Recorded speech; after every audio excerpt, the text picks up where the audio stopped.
बहुत समय पहले की बात है। भारत के एक छोटे से कस्बे सोनेपुर में एक सेठ रहता था। नाम था धनलाल, पर लोगों ने उसे चुपचाप लालची लाल कहना शुरू कर दिया था। क्यों? क्योंकि जितनी दौलत उसके पास थी उतनी शायद राजा के खजाने में भी ना हो। लेकिन फिर भी सेठ के मन में हर वक्त एक ही बात घूमती रहती थी, और चाहिए, और चाहिए। उसके घर में सोने की ईंटें, चांदी की बाल्टी और हीरे जवाहरात से जड़े तकिए के। लेकिन उसका दिल कभी तृप्त नहीं हुआ। मंदिर में घंटा नहीं, पैसे की खनखनाहट सुनाई देती थी। वो अपने नौकरों से कहता, पैसा ही भगवान है, उसी की पूजा करो, उसी से सब कुछ मिलेगा। लेकिन किस्मत सबको बराबर मौका देती है। एक दिन अचानक सेठ बीमार पड़ गया। ऐसी बीमारी जो ना वैद्य समझ पाए न डॉक्टर। बदन सूखने लगा, चेहरा पीला पड़ गया और बिस्तर से उठना तक मुश्किल। अब जो कभी मंदिर के सामने से घोड़ा दौड़ा कर निकल जाता था, वही सेठ अब हाथ जोड़कर बैठा था। हे भगवान, जान बख्श दो, मैं तुम्हारे चरणों में 1000 सोने के सिक्के चढ़ाऊंगा। कहते हैं ना, मन से निकली पुकार भगवान तक जरूर पहुंचती है। कुछ ही दिनों में सेठ चमत्कारिक रूप से ठीक हो गया। लेकिन जैसे ही वो ठीक हुआ, उसका पुराना रूप वापस आ गया। उसने माथा खुजाते हुए सोचा, 1000 सिक्के, इतने में तो मैं एक नया बंगला बना लूं। भगवान को भक्ति चाहिए, पैसा थोड़ी। तो सेठ जी मंदिर गए और 1000 आटे की गोलियां चढ़ाए। हाँ, सच्ची।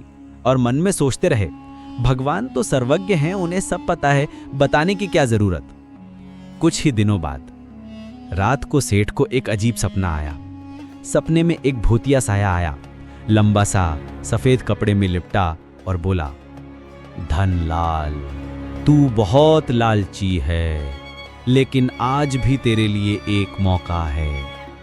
जंगल में पीपल के पेड़ के नीचे खुदाई कर, वहां तुझे खजाना मिलेगा। सेठ की नींद खुली, लेकिन उसका लालच अब और जाग उठा था। सुबह होते ही वो फावड़ा उठाकर जंगल की ओर भागा। वहां पहुंचकर उसने खुदाई शुरू करी और सच में कुछ ही देर में एक बड़ा मिट्टी का घड़ा निकला। उसने कांपते हाथों से घड़ा खोला और उसकी आंखें चमक उठी। सोना, असली सोना। उसने सोचा, अब तो मैं सोनेपुर का राजा बनूंगा, भगवान भी इंप्रेस्ड होंगे। लेकिन तभी 4 साए उसकी ओर बढ़े। चोर, ओ सेठ जी, हमारे खजाने से दूर क्यों नहीं रहे? धनलाल घबरा गया, बोला, प्लीज ले लो 1000 सोने के सिक्के, मुझे जाने दो। चोरों ने एक दूसरे की ओर देखा और ठहाका मारकर हंसे। जो भगवान से झूठ बोलता है वो हमसे क्या वफा करेगा? तेरे सोने के सिक्के भी झूठे होंगे। और फिर उसे उठाकर जंगल की एक अंधेरी गुफा में बंद कर दिया। सेठ घंटों फिर दिनों तक मदद के लिए चिल्लाता रहा, लेकिन कोई नहीं आया। उसे वहां सिर्फ एक चीज मिलती रही, अपने लालच की गूंज। और चाहिए, और चाहिए। लालच अंत में अकेला कर देता है।